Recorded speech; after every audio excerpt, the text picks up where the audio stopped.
Hello and welcome. उम्मीद करता हूँ आप सब ठीक होंगे। 2-4 दिनों से एस्पिरेंट्स लगातार मैसेज कर रहे थे। वो बोल रहे थे कोई स्ट्रैटेजी बता दीजिए जिससे वो इन 11-12 दिनों में सुपरवाइज़र सिलेबस को कवर कर सके। देखिए, जो आपका सिलेबस है ये बहुत ज़्यादा वास्ट सिलेबस है। बहुत सारे एस्पिरेंट्स हैं जिन्होंने लेट फॉर्म भरा है। जाहिर सी बात है उन्होंने सिलेबस को कंप्लीट नहीं किया होगा, लेकिन अगर आपने थोड़ा बहुत कुछ यूनिट्स पढ़े हैं और जो रिमेनिंग कंटेंट्स है उनको आप किस तरह कवर कर सकते हो इन 12-13 दिनों में, तो वो हम यहाँ पे आपको बता देंगे। तो अगर किसी ने कुछ भी नहीं पढ़ा है तो वो कैंडिडेट्स इन 10 दिनों में ज़्यादा कुछ नहीं कर पाएंगे। तो फिर भी अगर आपने 50-60% सिलेबस कंप्लीट किया है तो इस स्ट्रैटेजी को फॉलो करके आप अदर कंटेंट्स भी कवर कर सकते हो। तो आपको क्या करना है, 2 सोर्सों से आप किसी भी कंटेंट को कवर कर सकते हो और ज़्यादा टाइम भी वेस्ट नहीं होगा। तो अगर आपके पास कोई जनरल नॉलेज बुक है लाइक तरुण गोयल, उसमें हर एक इम्पॉर्टेंट पॉइंट हाईलाइट करके रखा है, तो उन पॉइंट्स को आपको नोट डाउन करना है। वो सभी इंपॉर्टेंट पॉइंट्स आपको नोटबुक में लिखना है। उसके बाद आपको क्या करना है, गूगल सर्च में आना है, उसी कंटेंट को सर्च करना है। फॉर एग्जांपल अगर आपने, ये मैं आपको एग्जांपल के तौर पे बता रहा हूँ, अगर आपको नेशनल हेल्थ मिशन पढ़ना है, आपको इसी कंटेंट को गूगल सर्च में सर्च करना है, तो गूगल आपको इस तरह रिजल्ट देगा। फर्स्ट पेज पे जो 3-4 वेबसाइट्स आएंगे, फॉर एग्जांपल यहाँ पे national health mission government of Jammu and Kashmir, इसके बाद गवर्नमेंट की और एक वेबसाइट आ रही है नेशनल हेल्थ मिशन होम। तो फर्स्ट पेज पे जो 2-3 वेबसाइट्स आएंगे उन पे आपको वो कंटेंट अच्छी तरह से पढ़ना है। उसके बाद इसी टॉपिक को आप विकिपीडिया में भी सर्च कर सकते हो, वो भी अच्छा सोर्स है। और इनमें से आपको बहुत सारे इंपॉर्टेंट पॉइंट्स देखने को मिलेंगे, उनको भी नोट डाउन करना है। एक कंटेंट को पढ़ने में आपको 10 मिनट से ज़्यादा नहीं लगेंगे। 1-2 वेबसाइट्स भी इंक्लूडिंग विकिपीडिया, तो सभी इंपॉर्टेंट पॉइंट्स आपको इन वेब पोर्टलों से निकालने हैं इंक्लूडिंग विकिपीडिया। एक बात आप हमेशा याद रखना, गूगल फर्स्ट पेज पे वही वेबसाइट्स डिस्प्ले होते हैं जिनकी रैंकिंग अच्छी होती है, जिनके पास स्ट्रक्चर डाटा होता है, उन्हीं वेबसाइटों को गूगल फर्स्ट पेज पे लाता है। जब भी आप कुछ सर्च करते हो उस टॉपिक पे आपको हज़ारों कंटेंट्स मिलेंगे, लेकिन गूगल हमेशा उसी वेबसाइट को फर्स्ट पेज पे लाता है जिन वेब पोर्टल के पास अच्छा डाटा हो, स्ट्रक्चर डाटा हो, अच्छी रैंकिंग हो। इसीलिए आपको फर्स्ट पेज के 1-2 वेबसाइट से इम्पॉर्टेंट पॉइंट्स निकालने हैं। उसमें आपको सिर्फ 10-15 मिनट लगेंगे। आप देख लेना, जब आप ये करोगे इससे आपको बहुत ज़्यादा हेल्प होगा प्रिपरेशन को बूस्ट करने में।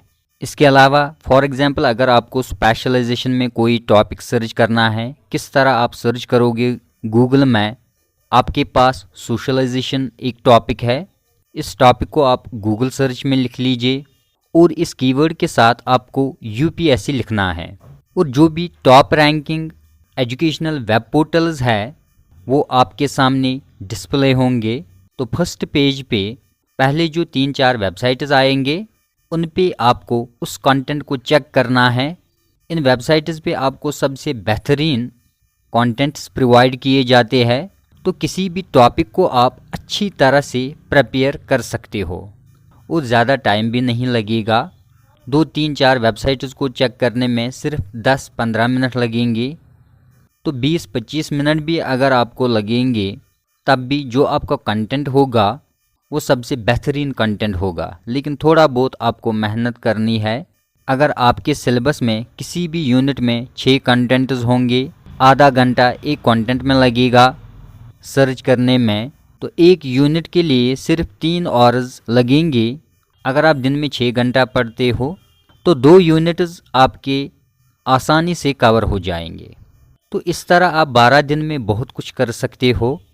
तो ये एक स्ट्रैटेजी है उन एस्पिरेंटों के लिए जिन्होंने बहुत कम पढ़ा है सुपरवाइज़र एग्ज़ाम के लिए। आप इस ट्रिक को फॉलो करिए, आप देख लेना कितना इम्प्रूवमेंट होगी आप में। आजकल आप देख ही रहे हो सोशल मीडिया पे बहुत सारे एस्पिरेंट्स जेके एसएसबी को अभी भी रिक्वेस्ट कर रहे हैं इस एग्ज़ाम को डेफर किया जाए ताकि वो अच्छी तरह से प्रिपरेशन कर सके। वो बोल रहे हैं उनको इस एग्ज़ाम के लिए ज़्यादा टाइम नहीं मिला है, उन्होंने लेट फॉर्म भरा है। और दूसरी तरफ से JKSSB ने इस नोटिफिकेशन का एग्ज़ाम डेट अनाउंस किया है। तो आपके पास कम टाइम बचा हुआ है। यही एक स्ट्रैटेजी है जिससे आप बहुत कुछ कवर कर सकते हो। अगर आप ट्रेडिशनल वे में पढ़ना बैठोगे, आपके सिलेबस में 8-10 यूनिट है, मुझे नहीं लग रहा है इन 10-12 दिन में अगर आप वैसा पढ़ना बैठोगे 2 यूनिट्स भी आपके कंप्लीट नहीं होंगे। क्योंकि मैं खुद भी टीचर हूँ, मुझे पता है जो आपका सुपरवाइज़र सिलेबस है ये बहुत ज़्यादा वास्ट है। ये सिलेबस 10 दिन में ख़त्म नहीं हो सकता है। तो इसके अलावा आपको क्या करना है, बहुत ज़्यादा MCQs आपको कवर करने हैं किसी भी टॉपिक में, वो भी आप ऑथेंटिक एजुकेशनल वेब पोर्टल से कवर कर सकते हो। जिस टॉपिक को भी आप सर्च करोगे उस कीवर्ड के साथ में UPSC लिखना, तो आपके सामने बहुत सारे ऑथेंटिक वेबसाइट्स आएंगे, उनसे आप सभी इम्पॉर्टेंट MCQs कवर कर सकते हो। इसके अलावा हमने भी स्पेशलाइजेशन पार्ट में 4 यूनिट्स कंप्लीट किए हैं। जिन कैंडिडेटों ने इस चैनल पे पढ़ा है GK करियर स्टडी, उनको वो 4 यूनिट्स ऑलरेडी मिले हैं। अगर आपको भी वो 4 यूनिट चाहिए तो हमारा टेलीग्राम ग्रुप आप ज्वाइन कर सकते हो। डिस्क्रिप्शन बॉक्स में लिंक है, उस पर क्लिक करके आप ज्वाइन हो जाओगे।